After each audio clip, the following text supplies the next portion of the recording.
President's daughter, fresh off her Goya Beans promotion, has now created a new controversy, taking a photo at a national park during a pandemic. So now social media went after Ivanka after she tweeted these photographs.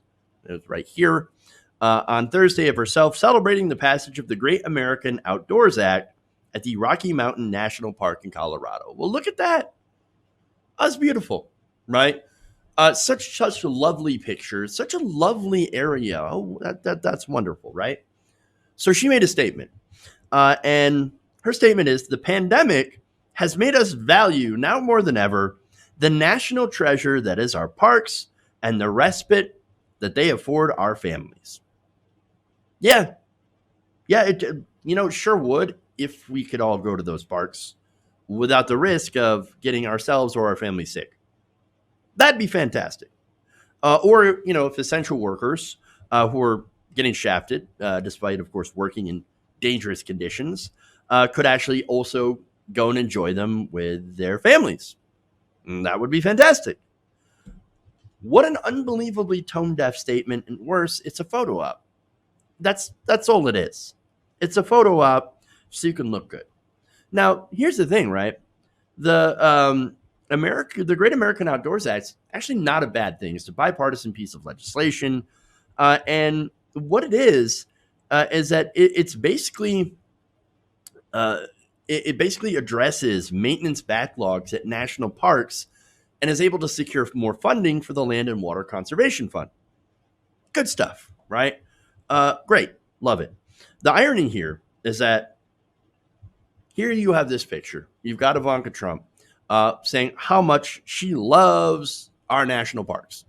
And at the same time, the Trump administration has attempted numerously to completely defund the Land and Water Conservation Fund, and also has passed, or I should say, repealed numerous regulations in order to protect public land, the environment, and our parks.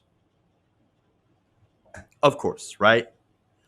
But hey, look how pretty I look in front of this park. It's so nice. Now, if you excuse me, I'm going to go promote some beans and make some deals to get my business exempted because of my daddy. Ivanka doesn't do anything unless it helps her, right? Do you remember what she was originally supposed to do? Do you? Let me remind you. She's supposed to be a moderating influence on her father. Moderating. That was her supposed role. Oh, no, I will go and take the edge off my father and push him to more, progressive positions, right? When it comes to female empowerment, entrepreneurship, family leave.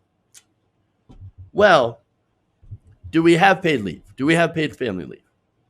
Yes and no. So now the thing is, what we did do is we've got an extension of FMLA leave, right, due to the coronavirus. That was in the CARES Act that was pushed by Democrats. Okay. Now, the Republican bill, which was a counter to the Democrats that have been pushing for more paid leave, actually would have made people borrow from their future selves. So borrow from your future, right? Have less of a retirement if you're lucky enough to have retirement at all. And then you get to spend time with your children. Oh, that's the Republican position, right? That was what Donald Trump was pushing. What happened to moderation?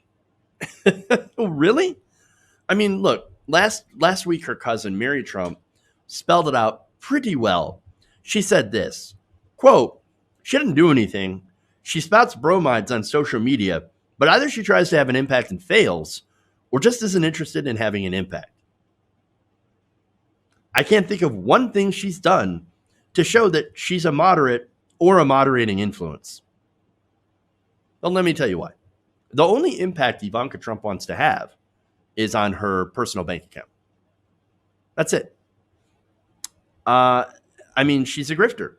She's an absolute grifter. And she, of course, deserves all the criticism that she's gotten on social media. And let me read some of that for you. One person says, the pandemic has also made us value democracy. It's an effective tool for destroying nepotism. Another person, again, quotes Ivanka Trump, and then simply puts 144,000 dead Americans.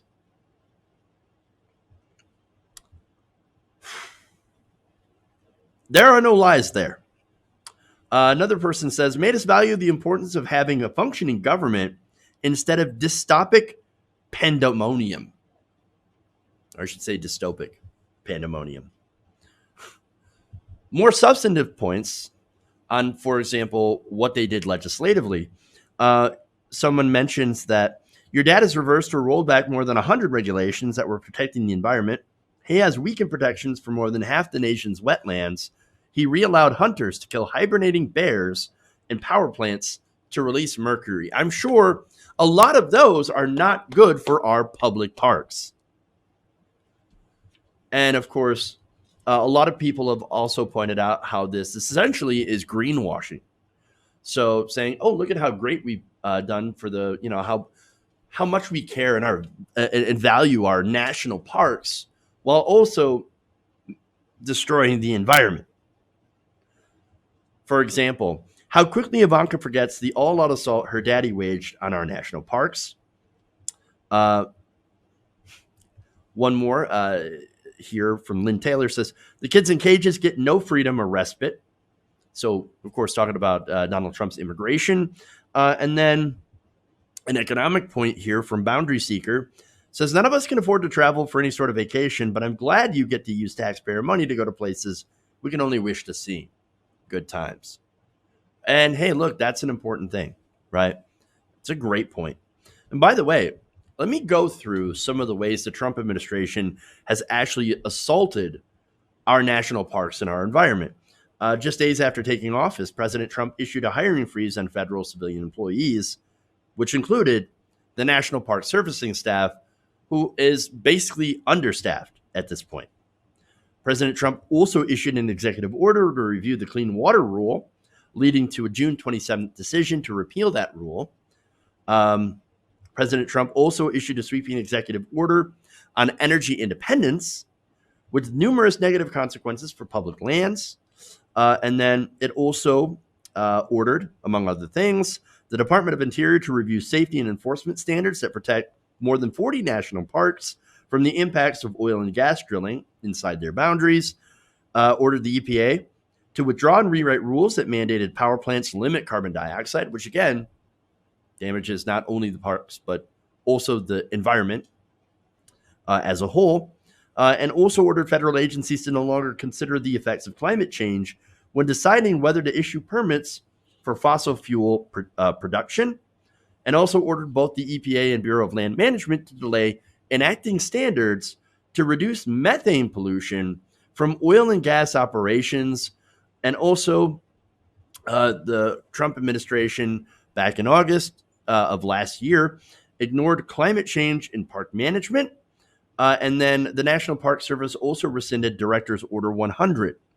This order, enacted in 2016, directs the agency to use comprehensive science-based management practices to combat climate change, biodiversity loss, invasive species, pollution, and other threats to national parks. So no longer can we use a science-based approach to manage the parks or anything that impacts our national parks.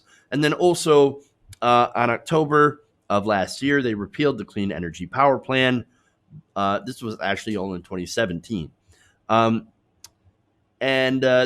Basically, the EPA moved to repeal the Clean Power Plan, a comprehensive plan to reduce emissions from energy development and improve conservation measures to combat climate change, which is the number one threat to national parks. But hey, at least Ivanka got some pretty pictures. Hey guys, hopefully you enjoyed that free video. Now I'm going to have to ask you a favor. Between the demonetization and the YouTube algorithm messing around with view counts, etc., we're having a hard time adjusting to the new YouTube reality, which is where you guys come in. See, we have a Patreon, patreon.com/TYTNation, set up to help us rely on you guys, the viewers, instead of big corporate ads. Look, you know the show. You know I'm not in favor of big corporations anyway. So help us transition away from relying on the ad model to pay the bills and sign up to be a patron, patreon.com/TYTNation. That goes a long way to help us keep the lights on. And you guys will know that you're supporting independent progressive media.